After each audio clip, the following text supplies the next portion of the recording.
The Tao Te Ching says, when I let go of who I am, I become what I might be. 2007, here I was, 40 years old, divorced, single, no kids, living in the heart of soccer mom suburbia outside of New York City. I felt stale in my job and stale in my life, actually. So I mustered up all of the courage I could find. And I'm telling you, it took all of it. Quit my job, sold my house, sold all of my belongings that didn't fit in the back of my 2-door Acura Integra, and headed out to San Diego to see about becoming who I might be. Luckily for me, I had a dear friend, Donna, who agreed to accompany me on this trip. Donna became my guide, my companion for my transfer from the East Coast to the West Coast, from the person that I was to becoming who I might be. As it turned out, the trip itself became symbolic of the transformation that I was making personally. The trip became a metaphor for my metamorphosis. First stop, Graceland. Elvis's former house was gloriously tacky and overdone. Of course it was. Here you have a guy, grew up with nothing, finally just barely comes into adulthood, comes into all this money and fame. He wants to show it off. So what does he do? He installs mirrors, smoked glass, marbled.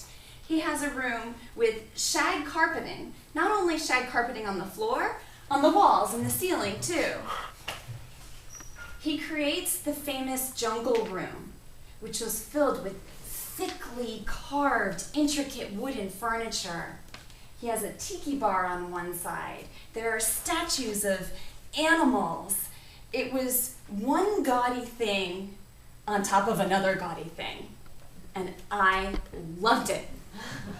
I loved the fact that this completely represented who Elvis really was at this moment. This was totally him. Graceland became the symbol for me of my departure from what was conventional to what was truly authentic for me. The next stop was Jefferson, Texas. Donna and I were walking down a quiet, small street, and we stumbled upon a small restaurant called the House of Pies. We were compelled to go in by a sign on the door that said, "Come in or we'll both starve."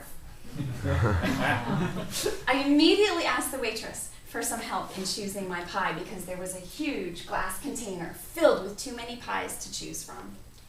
"Buttermilk pie," she said without hesitation. Buttermilk pie? Who puts buttermilk in a pie? I had never heard of this before. So Donna and I bravely said, "Yes, 2 slices of buttermilk pie." It was amazing. This was the best pie I had ever had. It was a thick, custardy, vanilla-y inside, and then on top was burnt sugar like creme brulee. It was amazing. Jefferson, Texas came to symbolize how wonderful things are when they're simple. And I had just gotten as simple as you could get selling all my stuff. In the process of shedding all of my belongings, in the vacancy, I made room for pie. The third stop was Albuquerque, New Mexico. It's kind of intimidating to go to a city whose name you can't even spell. However, Albuquerque turned out to be quite warm and welcoming. As we were driving down the adobe house-lined street, Donna suddenly screams, "Stop!"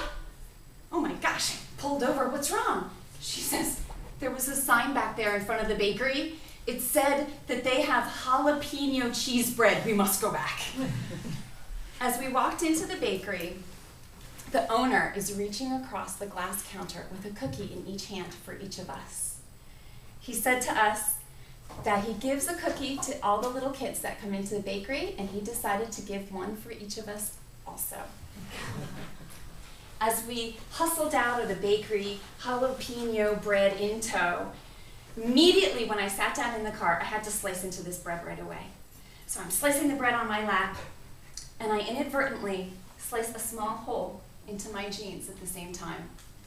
And I'm glad that I did, because every time I wear this pair of jeans, I think about my friend Donna and our trip, and what a wonderful journey we had together. Albuquerque turned out to signify how I was yelling stop to the status quo in my life. I saw something that looked interesting and appealing to me, even though it was a little bit off course. And I decided to go for it. Something that was new and maybe just even a little bit spicy. When I got to San Diego, I immediately had to take Donna to the airport to return to New York City. After our goodbyes, when I went back to my car, I discovered that she had left her sunglasses in my car. San Diego came to mean that although I had to shed a lot of who I had been to become who I am, I could still hold on to some precious things from the past.